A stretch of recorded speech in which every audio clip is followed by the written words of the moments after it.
Hello everyone, how are you. अभी आप लोग पढ़ रहे हैं वंशागति एवं विविधता के सिद्धांत। वंशागति एवं विविधता का सिद्धांत का पार्ट 3 का वीडियो लोड हो चुका है। आज जानेंगे पार्ट 4 में जानेंगे वर्धनता। इससे पहले पार्ट 3 में बताए थे मानव में लिंग संलग्नता। मानव में लिंग संलग्नता द्वारा कई रोग उत्पन्न होते हैं, उसमें हीमोफीलिया रोग के बारे में आप लोग जान चुके हैं। आज उसी का एक और है वर्धनता, यानी मानव में लिंग संलग्नता द्वारा उत्पन्न होने वाले रोग में एक और है रोग वर्धनता। तो वर्धनता क्या चीज़ है? तो वर्धनता में रोगी लाल एवं हरे रंग की पहचान नहीं कर पाता है। यानी जिस व्यक्ति को वर्धनता यानी इंग्लिश में जिसे बोलते हैं कलर ब्लाइंडनेस, अगर जिस रोगी को वर्धनता या कलर ब्लाइंडनेस रोग हो जाता है तो वह रोगी लाल एवं हरे रंग की पहचान नहीं कर पाता है। तो ये रोग होता है कैसे? तो ये रोग होने के पीछे कारण क्या है? तो ये एक अनुवांशिकी रोग, यानी लिंग संलग्नता के मतलब वंश दर वंश चलने वाला रोग होता है। तो वंश दर वंश चलने वाला कैसे होता है? ये पेरेंट्स में मदर है, ये फादर है, मदर फादर और फादर से ये गेमेटिक्स बना। गेमेटिक्स बनने के बाद अब देखिए क्या होता है आगे। ये इससे क्रॉस किया, जब इससे ये क्रॉस किया तो क्या बना? ये बना कैरियर फीमेल, यानी कि रोगवाहक स्त्री। इसके बाद ये क्रॉस किया इससे, जब इससे ये क्रॉस करता है तो ये क्या बना? ये बना नॉर्मल मेल, यानी कि सामान्य पुरुष। इसके बाद ये क्रॉस करता है इससे और ये क्रॉस करता है इससे, इससे जाकर बनता है क्या? इससे बनता है कलर ब्लाइंडनेस फीमेल, यानी वर्धनता स्त्री। इसके बाद अब एक क्रॉस करेगा इससे और एक क्रॉस करेगा इससे, इससे जो उत्पन्न हुआ तो बना कलर ब्लाइंडेड मेल, यानी कि वर्धनता रोगी पुरुष। तो इस तरह से वर्धनता रोग उत्पन्न होता है।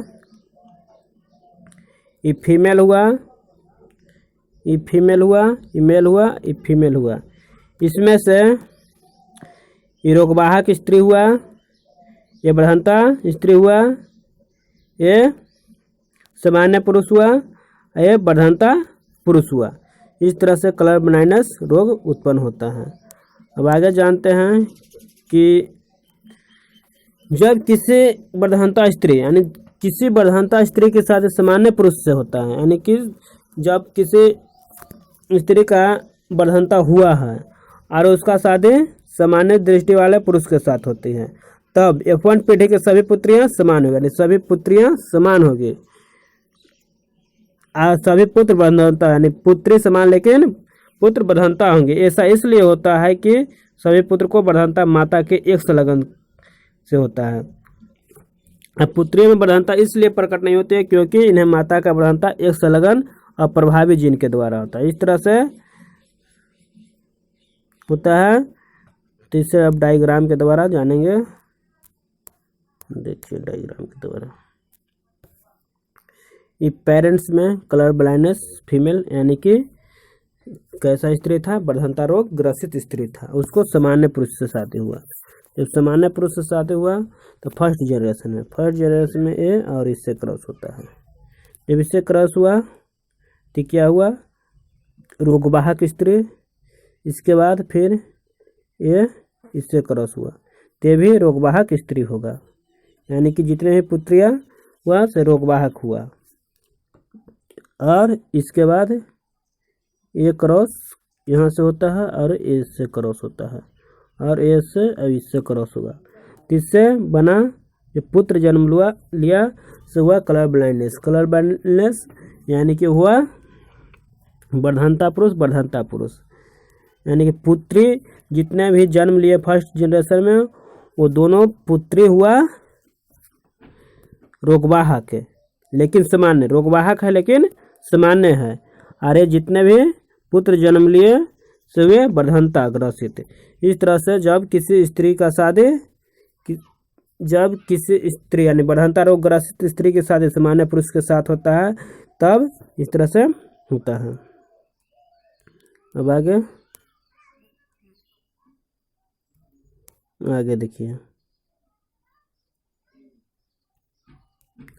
यदि किसी वर्धनता वाहक स्त्री यानी वर्धनता वाहक स्त्री और वर्धनता वाहक पुरुष यानी दोनों है वर्धनता वाहक ही है, तो F1 पीढ़ी के एक होमोजाइगस वर्धनता स्त्री पुत्र, एक हेटेरोजाइगस रोगवाहक पुत्र, एक सामान्य दृष्टि वाला तथा एक पुत्र सामान्य पैदा होगा। यानी कि दोनों स्त्री एवं पुरुष दोनों वर्धनता रोग से के हैं, तब एक पुत्री होगा वर्धनता, एक पुत्री रोगवाहक, एक पुत्र सामान्य और एक पुत्र सामान्य दृष्टि वाला, इस ढंग से होगा वर्धनता रोग वाला होंगे। चलिए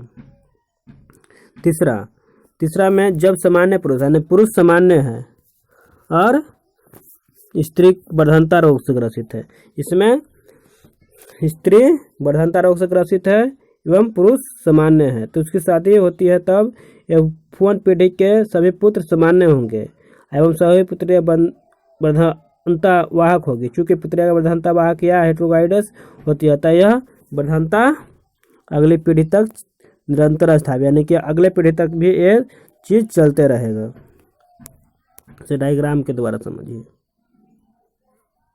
देखिए, अगर नॉर्मल फिर सामान्य पुरुष है और वर्धनता होल पुरुष है, सामान्य स्त्री और वर्धनता हुआ पुरुष है, तो इससे जब क्रॉस किया जाता है, जब ये इससे क्रॉस होगा तो होगा रोगवाहक स्त्री यानी रोगवाहक पुत्री, इसके बाद ये इससे क्रॉस हुआ तो ये भी रोगवाहक पुत्री, इसके बाद ये इससे क्रॉस हुआ तो होगा सामान्य पुरुष, इसके बाद ये फिर इससे हुआ तो सामान्य पुरुष। इस तरह से अगर सामान्य स्त्री के साथ ही वर्धनता रोग ग्रसित पुरुष के साथ होता है, तब पुत्री जितने भी जन्म लेंगे सब पुत्री रोगवाहक होगी एवं पुत्र सामान्य होगा। इस तरह से एक पीढ़ी से दूसरे पीढ़ी तक यह रोग चलता रहता है, यानी वर्धनता रोग एक पीढ़ी से दूसरे पीढ़ी तक जाने वाला एक रोग है। यह रोग इस प्रकार से चलते रहता है। चलिए अगला है उत्परिवर्तन, यानी उत्परिवर्तन एंड म्यूटेशन। ये क्वेश्चन बहुत बार एग्जाम में पूछा जाता है कि म्यूटेशन क्या है या उत्परिवर्तन किसे कहते हैं। तो किसी भी जीव में अचानक होने वाले विशाल असतत विभिन्नता जो वंशागत होता है उसे उत्परिवर्तन, यानी कि अचानक होता है और वंशागत होता है उसे उत्परिवर्तन कहते हैं। देखिए कैसे, वह संतान जो उत्परिवर्तन को प्रदर्शित करता है उसे उत्परिवर्तित कहते हैं, यानी जो संतान उत्परिवर्तन को प्रदर्शित करता है उसे उत्परिवर्तित कहते हैं। सर्वप्रथम डच वैज्ञानिक हुगो डी वृज ने 1901 में उत्परिवर्तित शब्द का प्रयोग किया था। उत्परिवर्तित शब्द का प्रयोग किसने किया था? Hugo de Vries. कब? 1901 में। इस तरह से अब उत्परिवर्तन कितने प्रकार के होते हैं? तो आकार के आधार पर उत्परिवर्तन 2 प्रकार के होता है। आकार के आधार पर उत्परिवर्तन 2 प्रकार के होता है। पहला बृहत उत्परिवर्तन, पहला होता है बृहत उत्परिवर्तन और दूसरा होता है सूक्ष्म उत्परिवर्तन। पहला बृहत उत्परिवर्तन, वे सभी विभिन्नता जो फिनोटाइप में दिखाई देते हैं उसे बृहत उत्परिवर्तन कहते हैं, यानी कि जो फिनोटाइप में दिखाई देता है उसे बृहत उत्परिवर्तन कहते हैं। और सूक्ष्म उत्परिवर्तन, वे सभी विभिन्नता जो जीनोटाइप में दिखाई देती है उसे सूक्ष्म उत्परिवर्तन कहते हैं, यानी कि जो फिनोटाइप में दिखाई देगा उसे बृहत और जो जीनोटाइप में दिखाई देगा उसे सूक्ष्म उत्परिवर्तन कहते हैं। इस तरह से होगा बृहत उत्परिवर्तन और सूक्ष्म उत्परिवर्तन। आगे अब देखिए, अब दिशा के आधार पर पहले जाने थे कुछ के आकार के आधार पर ना, पहले आकार के आधार पर था उत्परिवर्तन 2 प्रकार के होता है, लेकिन अब दिशा के आधार पर भी उत्परिवर्तन 2 प्रकार के होता है। पहला अग्र उत्परिवर्तन, दूसरा प्रतिलोम उत्परिवर्तन। तो पहले जानेंगे अग्र उत्परिवर्तन। जब उत्परिवर्तन बनने गुणों में आगे की ओर होता है तो उसे अग्र उत्परिवर्तन कहते हैं, यानी कि कब? आगे की ओर, जब आगे की ओर होगा तो उसे अग्र उत्परिवर्तन कहते हैं। अगला है प्रतिलोम उत्परिवर्तन, जब उत्परिवर्तित जीवों के बनने गुणों की ओर होता है, यानी गुणों की ओर होता है तो उसे प्रतिलोम उत्परिवर्तन कहते हैं। नहीं आगे की ओर होगा तब अग्र उत्परिवर्तन, और गुणों की ओर होगा, गुणों की ओर होगा तब प्रतिलोम उत्परिवर्तन कहेंगे। इस तरह से अग्र उत्परिवर्तन और प्रतिलोम उत्परिवर्तन, दिशा के आधार पर उत्परिवर्तन का दो प्रकार हुआ, अग्र उत्परिवर्तन और प्रतिलोम उत्परिवर्तन। अब आगे सामान्य उत्परिवर्ती, यानी सामान्य उत्परिवर्तन का वर्गीकरण इस प्रकार किया गया है। यानी सामान्य उत्परिवर्तन भी कई प्रकार होता है। सामान्य उत्परिवर्तन में होता है दो प्रकार, पहले गुणसूत्रीय उत्परिवर्तन और जीन उत्परिवर्तन, यानी क्रोमोसोमल म्यूटेशन और जीन म्यूटेशन। गुणसूत्रीय उत्परिवर्तन और जीन उत्परिवर्तन। अब देखिए गुणसूत्रीय उत्परिवर्तन क्या है। तो गुणसूत्रीय उत्परिवर्तन क्रोमोसोम की संख्या एवं संरचना में होने वाले परिवर्तन को गुणसूत्रीय उत्परिवर्तन, यानी क्रोमोसोम के संरचना या संख्या में जब परिवर्तन होता है उसे गुणसूत्रीय उत्परिवर्तन कहते हैं। अब इसमें भी वो देखिए यहाँ आया था संख्या में, एक संरचना में। तो सबसे पहले क्रोमोसोम की संख्या में परिवर्तन कैसे होता है, क्रोमोसोम की संख्या में परिवर्तन कैसे होता है, इसके बाद जानेंगे क्रोमोसोम की संरचना में परिवर्तन कैसे होता है। तो पहले है क्रोमोसोम की संख्या में परिवर्तन। क्रोमोसोम की संख्या में परिवर्तन यानी किसी भी जीव में क्रोमोसोम की संख्या निश्चित होती है और युग्म में रहते हैं, यानी कि किसी भी जीव में क्रोमोसोम यानी गुणसूत्रों की संख्या निश्चित किया गया है, इस या युग्म यानी जोड़े के रूप में रहता है, 2n के रूप में रहता है। किसी को क्या कहते हैं, क्रोमोसोम की संख्या में परिवर्तन। देखिए जब जोड़े के रूप में रहता है तब किसी जीव में क्रोमोसोम की संख्या में परिवर्तन होता है, उसे बहुगुणता कहते हैं। यह परिवर्तन दो प्रकार से, यानी क्रोमोसोम में परिवर्तन होता है दो प्रकार से, एक सुगुणता यानी यूप्लोडी और असुगुणता यानी कि एयूप्लोडी। तो सुगुणता क्या है, नहीं जब क्रोमोसोम की अगुणित सेट में संपूर्ण रूप से वृद्धि होती है तो इसे सुगुणता कहते हैं। यानी कि अगर मान लिया जाए कि मनुष्य में 46 क्रोमोसोम होता है, इसमें से अगर एक वृद्धि होता है यानी एक या दो वृद्धि होता है, 1 या 2 वृद्धि होता है तो उसे सुगुणता कहते हैं। यानी जब वृद्धि होता है 1 या 2 तब सुगुणता कहते हैं। क्या होता है, वृद्धि होती है, यानी क्रोमोसोम की सेट में वृद्धि होती है तब सुगुणता कहते हैं। अब असुगुणता, असुगुणता क्या है,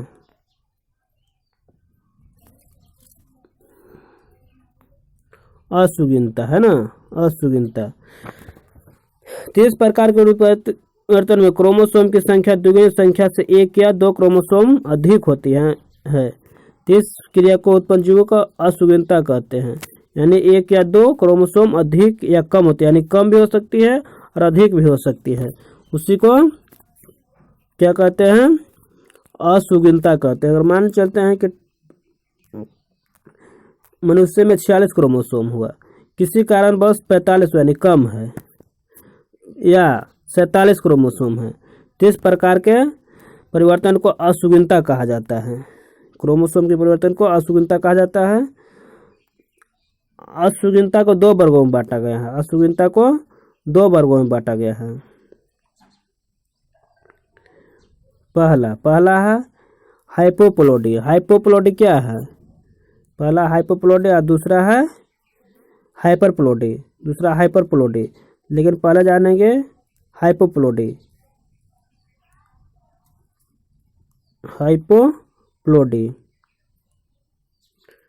हाइपोप्लोडी क्या है, जब द्विगुणित क्रोमोसोम की संख्या में 1 या 2 क्रोमोसोम की हानि होती है तो इस अवस्था को हाइपोप्लोडी कहते हैं। यानी कि 1 या 2 क्रोमोसोम, मान लिया जाए कि मनुष्य में 46 क्रोमोसोम है, उसमें से 1 या 2 की कमी हो जाती है, तब उसे यानी 45 हो जाता है या 44 हो जाता है, तो उसे हाइपोप्लोडी कहते हैं।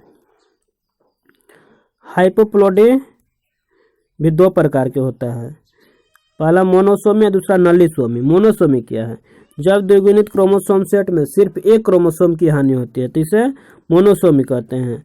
इसका उदाहरण एक टर्नर सिंड्रोम है। टर्नर सिंड्रोम रोग मोनोसोमी का उदाहरण है। ये क्वेश्चन भी आता है, टर्नर सिंड्रोम किसका उदाहरण था, मोनोसोमी का। मोनोसोमी में क्या होता है एक क्रोमोसोम की हानि होती है। मान लिया जाए कि मनुष्य में क्रोमोसोम की संख्या 46 होती है। 46 में से अगर 45 क्रोमोसोम है तब यह क्रोमोसोम क्या कहलाएगा? मोनोसोमी का उदाहरण है। यानी कि टर्नर सिंड्रोम में 45 क्रोमोसोम ही होता है। आगे नलीसोमी। जब द्विगुणित क्रोमोसोम सेट में 2 क्रोमोसोम की हानि, यानी 2 क्रोमोसोम होता है, 46 है तो 44 क्रोमोसोम रहेगा। इस तरह के जब क्रोमोसोम रहेगा तो इसे नलीसोमी के नाम से जाना जाता है। तो इसे मोनोसोमी और नलीसोमी।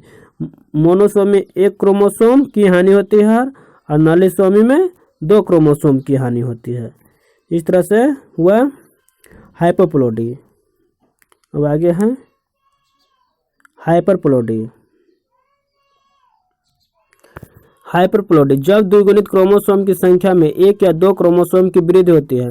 यानी उस हाइपोप्लोडी में कमी हो रही थी लेकिन हाइपरप्लोडी में वृद्धि होगा। 1 या 2 क्रोमोसोम की संख्या की वृद्धि होगा तो उसे हाइपरप्लोडी कहेंगे। यानी हाइपोप्लोडी में कमी और हाइपरप्लोडी में वृद्धि होती है। तो यह भी 3 प्रकार के होता है। यानी हाइपरप्लोडी 3 प्रकार के होता है। हाइपरप्लोडी 3 प्रकार के होते हैं। पहला ट्राइसोमी, दूसरा दोहरी ट्राइसोमी और तीसरा टेट्रोसोमी। तो सबसे पहले जानेंगे ट्राइसोमी। इस अवस्था में द्विगुणित क्रोमोसोम के सेट में 1 क्रोमोसोम की वृद्धि होती है, जिसके चलते इन जीवों में 2n+1 में 2 प्रकार के युग्मक n एवं n+1 बनते हैं। बच्चों में मंगोलियन या डाउन सिंड्रोम इसका उदाहरण है। यानी कि इसमें द्विगुणित सेट में इस तरह से होता है, 2n+1 हो जाता है। यानी कि मनुष्य में 40 क्रोमोसोम होता है, 1 प्लस हो जाता है, यानी कि क्रोमोसोम की संख्या 47 हो जाएगी। जब क्रोमोसोम की संख्या 47 हो जाएगी तो वह ट्राइसोमी होगा। इस तरह का उदाहरण डाउन सिंड्रोम होता है। डाउन सिंड्रोम किसका उदाहरण है? ट्राइसोमी का। डाउन सिंड्रोम किसका उदाहरण है? ट्राइसोमी का उदाहरण है। ट्राइसोमी में क्या होता है? क्रोमोसोम एक अधिक हो जाता है, यानी प्लस हो जाता है। चलिए, ये तो ट्राइसोमी हो गया। अब आगे चलते हैं दोहरी ट्राइसोमी। इसमें द्विगुणित क्रोमोसोम की संख्या में 2 क्रोमोसोम की वृद्धि होती है। यानी इसको में 2 क्रोमोसोम 2n+n+1 इस तरह से जब वृद्धि होगी तब यह दोहरी ट्राइसोमी होगी, यानी 2 क्रोमोसोम की वृद्धि होती है। तीसरा टेट्रासोमी। इस प्रकार के उत्परिवर्तन द्विगुणित क्रोमोसोम के जोड़ों में एक समझाते युग्मों की वृद्धि आती है, यानी जोड़ा में ही वृद्धि है, यानी कि 2n है +2 होगा। इस तरह के टेट्रोसोमी हुआ। यानी कि हाइपरप्लोडी 3 प्रकार के हुए, ट्राइसोमी, दोहरी ट्राइसोमी और टेट्रोसोमी। ट्राइसोमी में 1 क्रोमोसोम की वृद्धि हुई, टेट्रोसोमी में 2 क्रोमोसोम, टेट्रोसोमी में 2n+2। इस तरह से वह हाइपरप्लोडी। अब आगे जानते हैं क्रोमोसोम की संरचना में परिवर्तन है। पहले संख्या में परिवर्तन होता था, अब संरचना में परिवर्तन कैसे होगा? क्रोमोसोम की संरचना में परिवर्तन। अर्धसूत्री विभाजन के समय कभी कभी क्रोमोसोम की संरचना में परिवर्तन हो जाता है। इन परिवर्तनों को क्रोमोसोम व्युत्पथन भी कहते हैं। यानी कभी कभी संरचना का परिवर्तन हो जाता है। अब देखिए, यह भी 5 प्रकार के होता है। पहला डिफेंसी। इसमें क्रोमोसोम की किनारे वाले खंड का होता है, यानी किनारे का जो होता है खंड वो अभाव होता है, किनारे का खंड अभाव रहता है। इस तरह का किनारे वाला खंड अभाव रहता है तो उसे डिफेंसी कहते हैं। विलोपन या डिलीशन। इसमें क्रोमोसोम के बीच का खंड, यानी इसमें किनारे है, इसके बीच का खंड का अभाव होता है। तीसरा द्विगुणन या डुप्लीकेशन। इसमें क्रोमोसोम का एक टुकड़ा दूसरे क्रोमोसोम से जुड़कर जीन्स बनाती है, यानी कि एगो टूट के दूसरे से जुड़ जाता है। तीसरे प्रकार को बनाता है, जीन्स बनाता है, इसको द्विगुणन कहते हैं। आगे है प्रतिलोपन।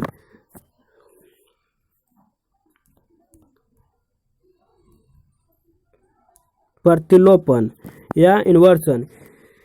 इस प्रकार के उत्परिवर्तन क्रोमोसोम का एक टुकड़ा टूटकर इस प्रकार जुड़ जाता है कि खंड उपस्थित जीन्स क्रम विपरीत हो जाते हैं। यानी कि टूट जाएगा, टूटने के बाद एक दूसरे से जुड़ जाता है, जुड़ने के बाद इसका विपरीत, यानी कि इधर वाला इधर बदल जाता है, इसे प्रतिलोपन या इन्वर्सन बोलते हैं। इस तरह से क्रोमोसोम की संरचना में परिवर्तन होता है। 5वां स्थानांतरण या ट्रांसलोकेशन। इसमें क्रोमोसोम के खंड का विनिमय असमजात क्रोमोसोम के बीच होता है।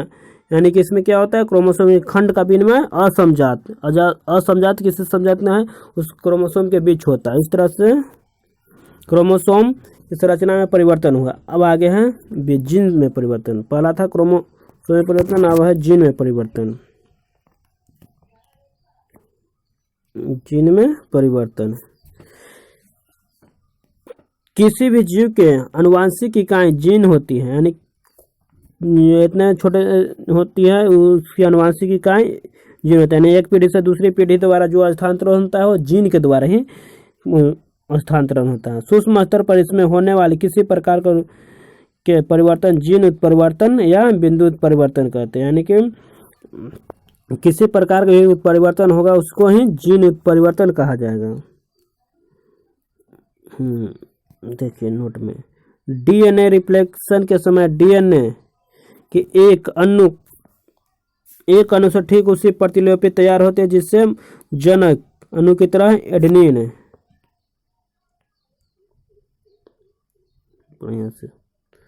यानी कि डीएनए रिप्लेक्शन के समय डीएनए के एक अणु से ठीक उसी की प्रतिलिपि तैयार होती है जिससे जनक अणु एडेनिन तथा थाइमिन तथा 2 हाइड्रोकार्बन बॉन्ड्स द्वारा एवं ग्वानिन तथा साइटोसिन 3 हाइड्रोकार्बन द्वारा जुड़े होते हैं। यानी कि एडेनिन एवं थाइमिन 2 हाइड्रोकार्बन, एडेनिन एवं थाइमिन 2 हाइड्रोकार्बन तथा ग्वानिन एवं साइटोसिन 3 हाइड्रोकार्बन द्वारा जुड़े होते हैं। यानी एडेनिन और थाइमिन 2 हाइड्रोकार्बन एवं ग्वानिन एवं साइटोसिन 3 हाइड्रोकार्बन द्वारा जुड़े होते हैं। कब? डीएनए के रिप्लेक्शन के समय। डीएनए के रिप्लेक्शन के समय एडेनिन एवं थाइमिन कितने अणु, तो 2 हाइड्रोकार्बन, और ग्वानिन एवं साइटोसिन कितने हाइड्रोकार्बन के द्वारा, तो 3 हाइड्रोजन बॉन्ड के द्वारा जुटे होते हैं। चलिए, हाइड्रोजन बॉन्ड के द्वारा जुटे होते हैं। आगे है जीन उत्परिवर्तन 2 प्रकार के होते हैं। जीन उत्परिवर्तन भी 2 प्रकार के होता है। पहला है प्रतिस्थापन उत्परिवर्तन और दूसरा है फ्रेम विस्थापन उत्परिवर्तन। पहला आप जानेंगे प्रतिस्थापन उत्परिवर्तन। इस प्रकार के उत्परिवर्तन में नाइट्रोजनी क्षारक में परिवर्तन हो जाता है। नाइट्रोजन क्षारक में परिवर्तन हो जाता है। इनमें एक नाइट्रोजन क्षारक की जगह दूसरे नाइट्रोजन क्षारक उसे कृत्रिम रूप से प्रतिस्थापित होता है, उसे प्रतिस्थापन परिवर्तन कहते हैं। यानी कि क्या होता है, नाइट्रोजनी क्षारक को कृत्रिम रूप से प्रतिस्थापन कर देते हैं, उसी को क्या कहते हैं, प्रतिस्थापन उत्परिवर्तन कहते हैं। प्रतिस्थापन और उत्परिवर्तन भी 2 प्रकार के होता है। प्रतिस्थापन उत्परिवर्तन 2 प्रकार का होता है। पहला ट्रांजिशन और दूसरा ट्रांसवर्सन। पहला जानेंगे ट्रांजिशन ऐसे उत्परिवर्तन जिसके द्वारा एक प्यूरिन की जगह में दूसरा प्यूरिन या एक पैरामिडिन के स्थान पर दूसरा पैरामिडिन प्रतिस्थापित होता है, उसे ट्रांजिशन कहते हैं। यानी कि एडेनिन और थाइमिन के स्थान पर क्या हो जाता है, ग्वानिन एवं साइटोसिन। एडेनिन एवं थाइमिन के स्थान पर देखिए, पहले एडेनिन और थाइमिन क्या है, पायरोमिन है। एडेनिन एवं थाइमिन प्यूरिन है और ग्वानिन एवं साइटोसिन पैरामिडिन है। तो यहाँ पढ़े एडेनिन के स्थान पर प्रतिस्थापित हो एडेनिन एवं थाइमिन के स्थान पर प्रतिस्थापित हो जाता है ग्वानिन एवं साइटोसिन, या फिर थाइमिन एवं एडेनिन के स्थान पर प्रतिस्थापित हो जाता है साइटोसिन एवं ग्वानिन। तो इस तरह के परिवर्तन को ट्रांजिशन कहा जाता है। अब आगे अगला है ट्रांसवर्सन। आगे है ट्रांसवर्सन ऐसे उत्परिवर्तन जिसके द्वारा प्यूरिन के स्थान पर पैरामिडिन, यानी प्यूरिन के स्थान पर पैरामिडिन या पैरामिडिन के स्थान पर प्यूरिन प्रतिस्थापित हो जाते हैं। यानी इस तरह से प्यूरिन है, प्यूरिन एडेनिन और थाइमिन है, तो प्यूरिन है, इसके स्थान पर फिर इस तरह से हो जाता है, तो यह ट्रांसवर्सन हुआ। या फिर साइटोसिन ग्वानिन और साइटोसिन के स्थान पर साइटोसिन और ग्वानिन प्रतिस्थापित हो जाता है। ये भी ट्रांसवर्सन होता है इस तरह से, ये ट्रांसवर्सन हुआ। देखिए यहाँ पढ़े क्या है ना, guanine cytosine adenine thymine, thymine adenine, thymine adenine, cytosine guanine, cytosine guanine, adenine thymine, adenine thymine, cytosine guanine, guanine cytosine, adenine thymine, thymine adenine, thymine adenine, thymine adenine, guanine cytosine. इस तरह से ओरिजिनल डीएनए स्टैंड होता है, यानी 1 से लेकर 15 तक।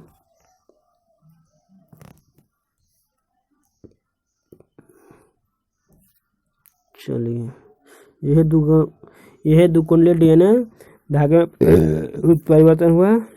अब आ गया फ्रेम विस्थापन उत्परिवर्तन। फ्रेम विस्थापन और उत्परिवर्तन क्या होता है? फ्रेम विस्थापन और उत्परिवर्तन का मतलब होता है किसी एक नाइट्रोजन क्षारक के डीएनए अणु में निवेशन से या विलोपन से फ्रेम विस्थापन उत्परिवर्तन होता है। यानी क्या होता है? किसके द्वारा? निवेशन या विलोपन से। किससे? नाइट्रोजन क्षारक के डीएनए में निवेशन या विलोपन से फ्रेम उत्परिवर्तन होता है। यानी क्वेश्चन आता है कि फ्रेम विस्थापन उत्परिवर्तन किसके द्वारा होता है? तब फ्रेम विस्थापन उत्परिवर्तन निवेशन या विलोपन से किसके में? अणु में। किससे? नाइट्रोजन क्षारक के अणु में होता है। देखिए एक काल्पनिक मैसेंजर आरएनए के कोडॉन की संख्या प्रोटीन के निम्नलिखित एमिनो अम्ल ट्रांसलेट करेगी। जैसे यूरोसिल, एडेनिन और यूरोसिल, ये ट्राइसोमी हुआ। ये साइटोसिन एडेनिन, ये प्रोपिलीन हुआ। यूरोसिल एडेनिन, यूरोसिल, ये ट्राइसोमी हुआ। ये साइटोसिन एडेनिन प्रोपिलीन हुआ। ये यूरोसिल और एडेनिन, यूरोसिल ट्राइसोमी हुआ। इस तरह से आज आप लोग जाना लेसन 5 यानी वंशागत एवं विविधता के सिद्धांत का पार्ट 4। आगे का कुछ और बचा हुआ है लेसन 5 यानी वंशागत एवं विविधता के सिद्धांत में, उसका वीडियो अगली वीडियो में आएगा। धन्यवाद।